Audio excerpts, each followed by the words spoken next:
आज की तारीख है 9 अगस्त 2025। दुनिया की राजनीति और व्यापार में एक बार फिर डोनाल्ड ट्रंप की वापसी ने हलचल मचा दी है। भारत और अमेरिका, जो खुद को स्वाभाविक साझेदार कहते आए हैं, उनके बीच व्यापारिक रिश्तों में एक गहरी खाई खोद दी गई है। 7 अगस्त 2025 को राष्ट्रपति ट्रंप ने एक ऐसा फैसला लिया जिसने दिल्ली के नीति निर्माताओं की नींद उड़ा दी है। उन्होंने घोषणा की है कि भारत से आने वाले सामानों पर लगने वाले टैरिफ को 25% से दोगुना करके सीधे 50% कर दिया जाएगा। यह फैसला कोई छोटी मोटी धमकी नहीं है, बल्कि एक बड़ा आर्थिक हमला है जो 27 अगस्त 2025 से लागू होने वाला है। ये सब अचानक नहीं हुआ है। इसके पीछे की कहानी काफी जटिल है, जिसमें भू राजनीति और व्यापारिक हित आपस में उलझे हुए हैं। इस कड़े फैसले की जड़ भारत की विदेश नीति और व्यापारिक अड्डियलपन में छिपी है। अमेरिका इस बात से लगातार नाराज रहा है कि भारत यूक्रेन युद्ध के बावजूद रूस से सस्ता तेल खरीद रहा है। अमेरिकी प्रशासन का मानना है कि भारत की यह खरीद एक तरह से रूस की युद्ध मशीनरी को पैसा मुहैया करा रही है। 2024 में भारत ने रूस से करीब 52.7 बिलियन डॉलर का तेल खरीदा, जो अमेरिका को खटक रहा था। इसके अलावा जब व्यापार वार्ता की मेज सजी, तो भारत ने अपने किसानों और डेयरी उद्योग को अमेरिकी उत्पादों के लिए खोलने से साफ इनकार कर दिया। भारत का यह रुख, जो 2019 में आरसीईपी व्यापार समझौते से बाहर निकलने जैसा ही था, ट्रंप प्रशासन को बिल्कुल रास नहीं आया। उन्हें लगा कि भारत पर्याप्त रियायतें नहीं दे रहा है। ट्रंप प्रशासन का यह कदम उनकी पुरानी अमेरिका फर्स्ट नीति का ही एक विस्तार है। उन्होंने पहले भी चीन और यूरोपीय संघ के साथ इसी तरह की टैरिफ की लाडी ढाई छेद दी है। उनका तरीका हमेशा से यही रहा है, पहले अधिकतम दबाव बनाओ और फिर बातचीत की मेज पर अपनी शर्तों को मनवाओ। भारत के मामले में भी यही हो रहा है। अमेरिका को लगता है कि भारत उसकी चिंताओं को गंभीरता से नहीं ले रहा है, चाहे वह रूस से तेल खरीदने का मामला हो या फिर अमेरिकी कंपनियों के लिए भारतीय बाजार खोलने का। इस 50% टैरिफ की घोषणा एक चेतावनी है, एक झटका है, जिसका मकसद भारत को यह समझाना है कि दोस्ती की अपनी एक कीमत होती है और अमेरिका उस कीमत को वसूलना चाहता है। इस फैसले के बाद भारत और अमेरिका के बीच चल रही व्यापार वार्ता पूरी तरह से रुक गई है। हालांकि पर्दे के पीछे बातचीत के रास्ते अभी भी खुले रखे गए हैं। 27 अगस्त की समय सीमा से पहले एक अमेरिकी दल के भारत आने की भी खबरें हैं। भारत सरकार ने इस टैरिफ को अनुचित और अन्यायपूर्ण बताया है और साफ कर दिया है कि वह अपनी ऊर्जा सुरक्षा और राष्ट्रीय हितों से कोई समझौता नहीं करेगी। लेकिन सवाल ये है कि क्या भारत इस आर्थिक दबाव को झेल पाएगा? क्या यह सिर्फ एक धमकी है या फिर भारतीय अर्थव्यवस्था पर एक बड़ा संकट मंडरा रहा है? आने वाले कुछ हफ्ते ये तय करेंगे कि ऊंट किस करवट बैठता है, लेकिन फिलहाल तो हवा में तनाव घुला हुआ है। अमेरिका द्वारा लगाया गया यह 50% का टैरिफ भारतीय अर्थव्यवस्था के उन इंजनों पर सीधा प्रहार है जो लाखों लोगों को रोजगार देते हैं। अमेरिका भारत का सबसे बड़ा निर्यात बाजार है, जहां भारत अपना लगभग 18% सामान बेचता है। जब इतने बड़े खरीदार पर इतना भारी टैक्स लग जाए, तो इसका असर हर उस गली मोहल्ले तक पहुंचना तय है जहां फैक्ट्रियों की मशीनें चलती हैं। सबसे ज्यादा और सीधी चोट उन उद्योगों पर पड़ेगी जो श्रम प्रधान है, यानी जहां मशीनों से ज्यादा इंसानी हाथों का काम होता है। इनमें रत्न और आभूषण, इलेक्ट्रॉनिक्स, फार्मास्यूटिकल्स और सबसे महत्वपूर्ण वस्त्र उद्योग शामिल है। इन क्षेत्रों में काम करने वाले छोटे और बड़े सभी निर्यातक अब एक अनिश्चित भविष्य की ओर देख रहे हैं। वस्त्र उद्योग यानी टेक्सटाइल सेक्टर इस टैरिफ की आग में सबसे ज्यादा झुलसने वाला है। भारत हर साल लगभग 4 बिलियन डॉलर के कपड़े, जिनमें टी शर्ट से लेकर चादरें और तौलिए शामिल हैं, अमेरिका को निर्यात करता है। तिरुपुर से लेकर लुधियाना तक लाखों कारीगर और मजदूर इसी उद्योग से अपनी रोटी कमाते हैं। अब सोचिए, जब भारत में बनी एक टी शर्ट अमेरिका पहुंचेगी, तो उस पर 50% का अतिरिक्त टैरिफ लगेगा। इससे उसकी कीमत बाजार में अपने आप बहुत ज्यादा हो जाएगी। अमेरिकी खरीदार फिर भारत से माल क्यों खरीदेगा जब उसे बांग्लादेश या वियतनाम से वही सामान बिना किसी अतिरिक्त टैरिफ के सस्ते में मिल जाएगा। यह एक सीधी और सरल गणित है जिसमें भारत का निर्यात लगभग अव्यवहार्य हो जाएगा। इस टैरिफ वृद्धि का असर केवल वस्त्र उद्योग तक ही सीमित नहीं रहेगा।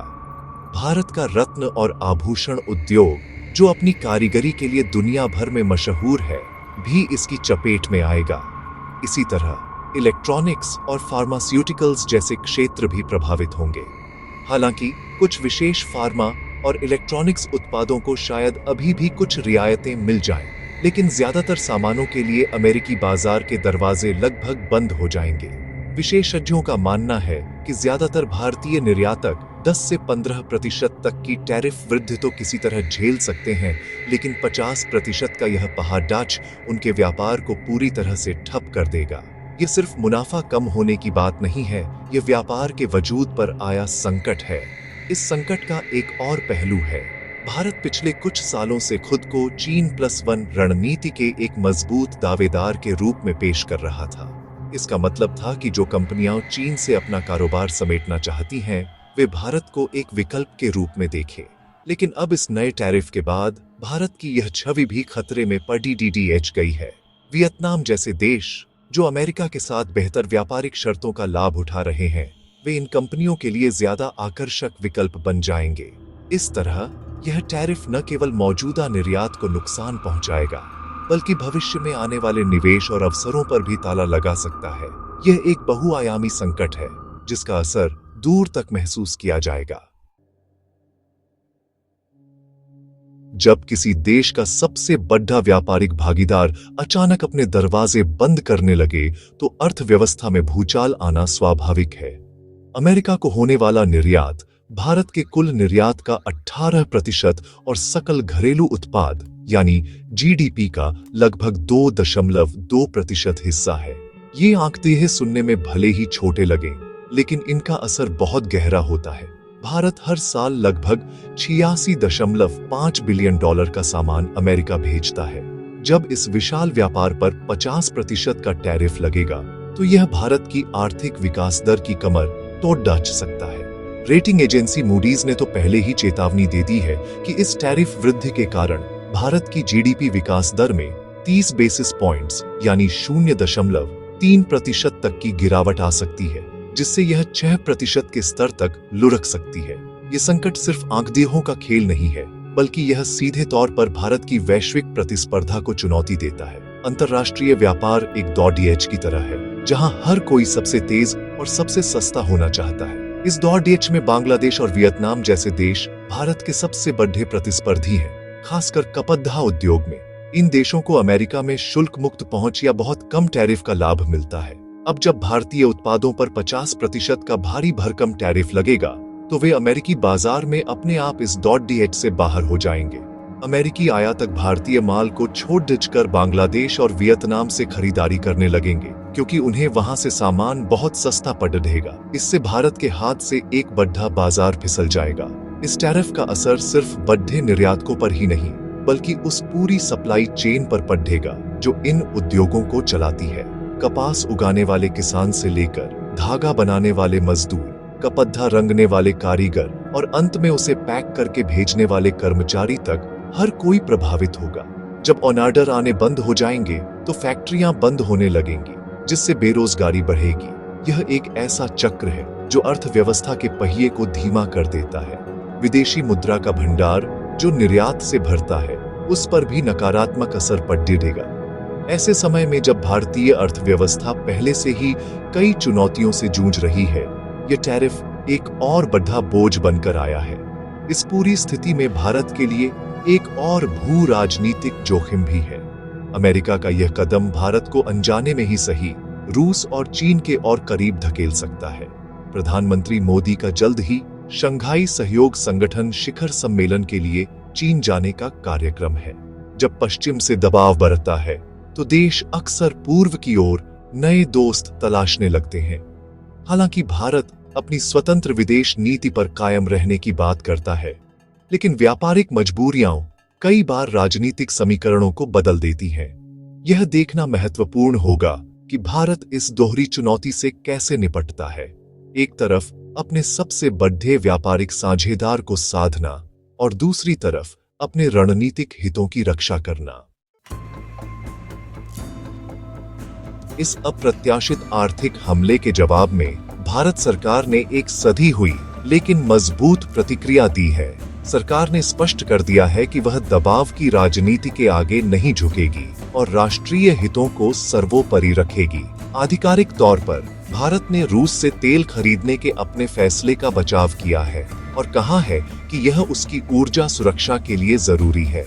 साथ ही भारत ने यह भी तर्क दिया है कि यूरोपीय संघ के कई देश भी रूस से ऊर्जा खरीद रहे हैं, लेकिन उन पर ऐसे दंडात्मक टैरिफ नहीं लगाए गए हैं। यह दोहरा मापदंड है। इस कूटनीतिक मोर्चे के साथ साथ सरकार ने घरेलू स्तर पर भी कई रणनीतियों पर काम करना शुरू कर दिया है ताकि इस संकट के प्रभाव को कम किया जा सके। सरकार की सबसे पहली प्राथमिकता अपने निर्यातकों को राहत देना है। इसके लिए घरेलू विनिर्माण को बढ़ावा देने के लिए प्रोडक्शन लिंक्ड इंसेंटिव यानी PLI जैसी योजनाओं का विस्तार किया जा सकता है। सरकार प्रभावित क्षेत्रों विशेषकर वस्त्र और अन्य श्रम प्रधान उद्योगों के लिए एक विशेष प्रोत्साहन पैकेज की घोषणा पर भी विचार कर रही है।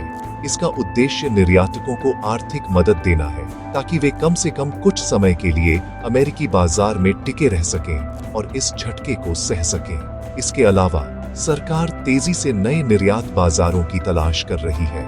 लैटिन अमेरिका, अफ्रीका और दक्षिण पूर्व एशिया के देशों के साथ व्यापारिक संबंधों को और मजबूत करने के प्रयास किए जा रहे हैं ताकि अमेरिका पर निर्भरता कम हो सके। कूटनीति के स्तर पर भी भारत चुप नहीं बैठा है। हालांकि सार्वजनिक रूप से दोनों देशों के बीच तनाव दिख रहा है, लेकिन पर्दे के पीछे बातचीत का दौर जारी है। भारत दबाव झेलने के साथ साथ पिछले दरवाजे से बातचीत जारी रखने की रणनीति पर चल रहा है। 27 अगस्त की समय सीमा से पहले एक समाधान खोजने के लिए हर संभव प्रयास किया जा रहा है। एक दिलचस्प बात यह भी है कि भारत ने जून 2025 से ही रूसी तेल का आयात कुछ कम करना शुरू कर दिया है, क्योंकि अब उसकी कीमत में उतना फायदा नहीं रह गया है। यह कदम शायद अमेरिका को यह संदेश देने का एक तरीका हो सकता है कि भारत उसकी चिंताओं को समझता है, लेकिन वह किसी के हुक्म पर काम नहीं करेगा। आगे की राह भारत के लिए चुनौतियों से भरी है। सबसे बड़ी चुनौती है अपनी अर्थव्यवस्था को इस झटके से बचाना और साथ ही अपनी रणनीतिक स्वायत्तता को भी बनाए रखना। यह एक बहुत ही महीन संतुलन साधने जैसा है। भारत को यह साबित करना होगा कि वह एक भरोसेमंद व्यापारिक भागीदार है, लेकिन अपनी शर्तों पर। यह संकट एक अवसर भी हो सकता है अपनी अर्थव्यवस्था में सुधार करने, निर्यात के लिए नए बाजार खोजने और घरेलू उत्पादन को मजबूत करने का। ट्रंप की यह दबाव की रणनीति शायद एक अस्थायी तूफान हो जो बातचीत के बाद थम जाए, लेकिन इस तूफान ने भारत को यह सबक जरूर सिखा दिया है कि वैश्विक राजनीति में कोई स्थायी दोस्त या दुश्मन नहीं होता, सिर्फ स्थायी हित होते हैं।